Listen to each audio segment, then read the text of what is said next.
Cerramos la primera semana de diciembre y aún no podemos afirmar si el siempre soñado rally navideño será una realidad para el mercado. Por lo pronto, nuestro primer deseo, en pos de comenzar a despejar la incertidumbre, será cumplido hoy, producto de que se oficializó finalmente el gabinete de los Fernández. La atención del mercado se focaliza, obviamente, en quien finalmente fue elegido como Ministerio de Economía. Pero la realidad es que, de ahora en más, todo cuenta para tratar de anticiparse a lo que podemos esperar desde el 10D. En lo externo, la semana cierra con buenas noticias. Por un lado, desde el lado comercial, y por el otro, no hay dudas que los buenos datos de empleo americano fueron un fuerte driver para el mercado el viernes. De hecho, los principales índices bursátiles lograron recuperar parte de lo perdido luego de las declaraciones de Trump en el comienzo de la semana. Ya queda atrás la cadena nacional del por ahora presidente. El balance de la gestión de María Eugenia Vidal hizo en su despedida del gobierno bonaerense, o la foto de unidad en Cámara de Diputados de Máximo Kirchner, nuevo presidente de la bancada, y de Massa, presidente de la Cámara, junto con Alberto Fernández. A partir del martes que viene, Alberto Fernández asumirá como presidente de la Nación, y con él, Cristina Fernández como vice. Más allá de la confirmación del gabinete de hoy, el punto de discusión será la credibilidad o confianza que estos hombres generen, o en concreto, a quién respondan. Algo que hará que la incertidumbre sobre si realmente Fernández será quien mande o habrá un doble comando. Esto último se deberá ir analizando y por ende despejando o no con el correr de los próximos meses. Ahora, respecto a lo que sí se podrá ir conociendo esta semana, entendemos que serán claves las primeras medidas que se tomen y estamos seguros de que las habrá. Incluso será un punto de análisis relevante para los inversores en el proyecto del presupuesto 2020, que se dice enviará el 12 de diciembre y promete tener tratamiento flash en el Congreso. Este nos dará señales sobre el camino fiscal que tome el nuevo gobierno y, en consecuencia, su proyección de ingresos y gastos. También si habrá o no ley de emergencia económica y posibles superpoderes. Es más, como dato no menor, se podrá conocer algo del proceso de reestructuración de deuda que se está pensando. Según se dice, este se incorporaría como anexo. Por ende, creemos que hablar hoy de veranito es quizás apresurado. Ser cautelosos se mantiene como consejo, pero apuntemos a ver desde dónde partimos la semana próxima.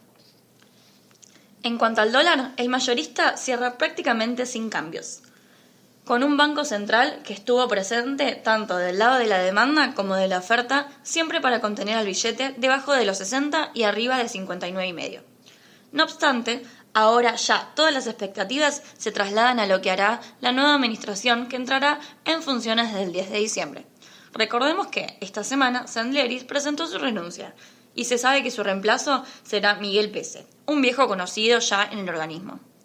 Puntualmente el mayorista terminó cerrando en 59,94, acumulando menos de 8 centavos desde el viernes pasado, y en las pantallas minoristas lo hizo en 62,94, acumulando 16 ruedas por debajo de los 63.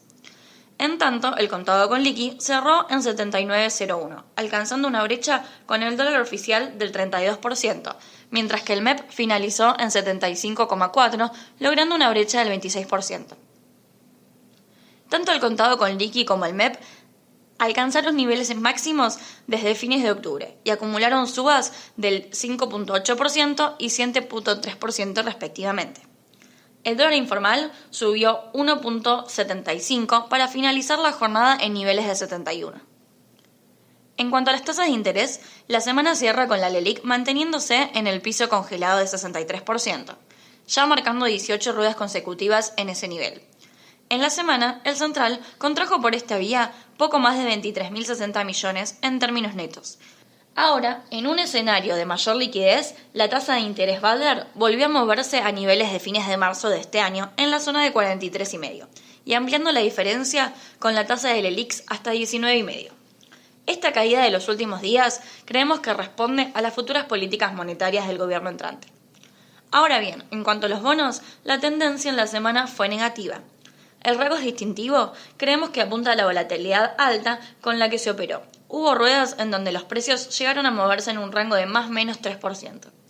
Los rendimientos se mantienen lógicamente invertidos entre 290% y 14-15% anual.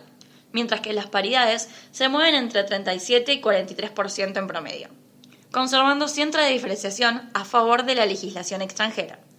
En ese sentido, el riesgo país se coloca en los 2.321 puntos, subiendo 59 puntos desde el viernes pasado, aunque lejos de los 2.500 puntos de mitad de noviembre. Cambiando la renta variable, el S&P Merval cosechó una suba de 6% desde el viernes pasado, aunque luego de la devaluación del contado con liqui en la semana, el índice medido en dólares solo avanzó 0.3%, cerrando en niveles de 463 puntos. No obstante, los negocios siguen bajos, con un promedio diario de menos de 700 millones. Si analizamos el panel líder, la selectividad se mantiene como un dato.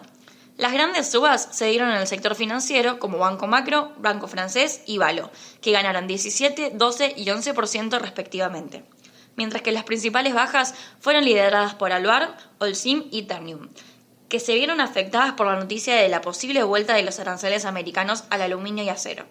Estos papeles cayeron entre 4 y 11%. Manteniéndonos dentro de las noticias corporativas, destacamos como datos que más empresas privadas volvieron al mercado en busca de financiación. Puntualmente, en la semana hubo buenas colocaciones de deuda en pesos y en dólares, a corto plazo, entre las que se destacaron YPF y Pan American Energy.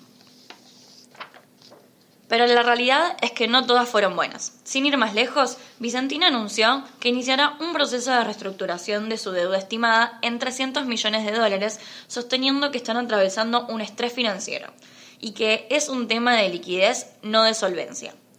Mientras que Celulosa Argentina envió un comunicado donde informó que no logró cumplir con el pago de una obligación negociable, buscando nuevamente poner en vigencia el canje que realizó semanas atrás, y el cual habían aceptado más del 92%. En lo que respecta a la agenda económica, la semana comenzó con los datos de la balanza con Brasil, que alcanzó un superávit de $157 millones durante el mes de noviembre, logrando el segundo mes más alto del año. También, en el comienzo, la FIP anunció el dato de la recaudación para el mes de noviembre. Según las cifras oficiales, la recaudación impositiva alcanzó 474.870 millones, reflejando un crecimiento del 58.2% en relación al mismo mes del año pasado, que mostraría la primera variación real positiva luego de las PASO. En el año, la suba acumulada es del 47.9%. Por último, se registraron los datos de la producción industrial y la construcción que mostraron un fuerte retroceso, acumulando una caída en el año del 7.2 y 8.3% respectivamente. Además, según el informe publicado por la UCA, la pobreza alcanzó el 40.8% y logró el nivel más alto de la década. En cuanto a las proyecciones, como cada comienzo del mes, tenemos el REM del Banco Central, el cual pronosticó que la inflación de noviembre habría sido de 4.1% mensual, sin cambios desde la encuesta anterior, y mayor a la registrada en octubre.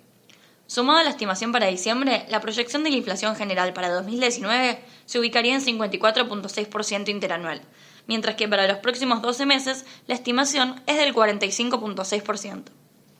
En cuanto al tipo de cambio, la proyección de los analistas para diciembre descendió a 63 pesos por dólar, con un sendero creciente hasta alcanzar un valor de diciembre de 2020 de 85.9 pesos por dólar. Respecto al PBI real, se espera una caída para 2019 de 2.8%, mientras que para el 2020 se espera que la actividad económica caiga 1.7%. En el plano internacional, la semana sin dudas terminó mejor de lo que empezó, luego de que, a comienzos de la semana, el presidente de los Estados Unidos tiniera de dudas la posibilidad de un acuerdo preliminar antes de las elecciones presidenciales del año que viene, e incluso amenazara con incrementar los aranceles a los productos de lujo franceses. Los mercados pudieron recuperarse. De hecho, los últimos trascendidos apuntaron a dar señales positivas sobre los avances de las negociaciones entre China y Estados Unidos, y así reducir la alta volatilidad del mercado. Específicamente, cayó bien la noticia de que China levantaba los aranceles de importación de soja y carne de cerdo a productos americanos, pero también los datos de empleo que fueron mejores a lo esperados terminaron este viernes de darle el impulso final a los mercados. Pero veamos bien los números. Se crearon 260.000 nuevos empleos en noviembre, muy por arriba de lo esperado, con una tasa de desempleo que cayó 3.5%, su nivel más bajo en 50 años. En tanto, las nóminas privadas se ubicaron en 254.000 con un estimado de 178.000 y también arriba de los 163.000 del mes pasado. En cuanto a señales sobre la inflación, el dato fue el salario por hora. Subió interanualmente a 3.1% contra el 3% esperado. Mes a mes, la suba fue de 0.2% por debajo del 0.3% del alza proyectado. En este marco, el balance semanal de los índices americanos logró cerrar mixtos. El Dow Jones y el Nasdaq cayeron 0.1% en cada caso, pero el S&P 500 subió 0.2%, cerrando en 3.145 puntos. En Europa y en dólares, la tendencia fue la misma. Mientras que el IBEX 35 español y el FTSE 100 británico sumaron una suba de 0.7 y 0.1%, el resto de los principales índices bursátiles cayeron hasta un 0.2%. En este continente seguimos monitoreando Inglaterra y Francia. El primero por las elecciones, donde los candidatos tendrán hoy su último debate televisivo de cara al 12 de diciembre. Y el segundo, dado que las protestas continúan y no se espera que cesen por el momento. El desacuerdo se basa en el nuevo proyecto provincial que Macron pretende presentar en el Congreso.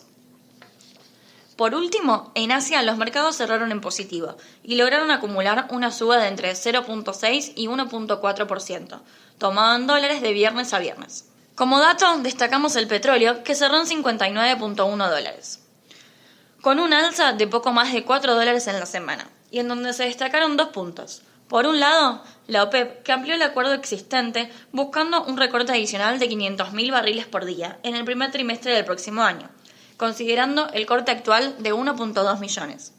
A partir del mes que viene, el recorte se incrementará hasta 1.7 millones o 1.7% de la oferta mundial. Por otro lado, la salida a la bolsa de la petrolera Saudi Aramco, que se convirtió en la mayor IPO de la historia, valuado en 1.7 billones de dólares, superando ampliamente a Alibaba. Para cerrar, algo de la semana próxima. En lo local, la semana no hay dudas de que comenzará a partir del martes, cuando Alberto Fernández asuma como presidente de la Argentina. Muchos son los desafíos por delante, y se espera que comience lo antes posible con los temas más críticos: deuda, presupuesto, política exterior. Más allá de lo político, el jueves próximo contaremos con los datos de inflación, que se espera de un salto acercándose al 5%, luego de haber tocado 3.2% en octubre. En lo internacional, la semana será agitada. Más allá de la cuenta regresiva antes de un posible nuevo aumento de aranceles, contaremos con las elecciones en Inglaterra y las reuniones de política monetaria de la Fed y del Banco Central Europeo. En este último punto, no se esperan grandes sorpresas por parte de la entidad presidida por Powell, aunque sí estaremos atentos al tono del mensaje de cara al 2020. Pero sí la vista estará sobre Lagarde, flamante presidente del Banco Central Europeo, en lo que será su primera reunión y posterior conferencia. Por último, en la agenda económica internacional se destacan los datos del PBI japonés para el tercer trimestre del año, la balanza comercial china y los datos de inflación. Se pronostica una desaceleración respecto del crecimiento de octubre. También, en la antesala de las conclusiones, reunión de la Reserva Federal, conoceremos los datos de inflación americana, que mostraría una desaceleración de la misma.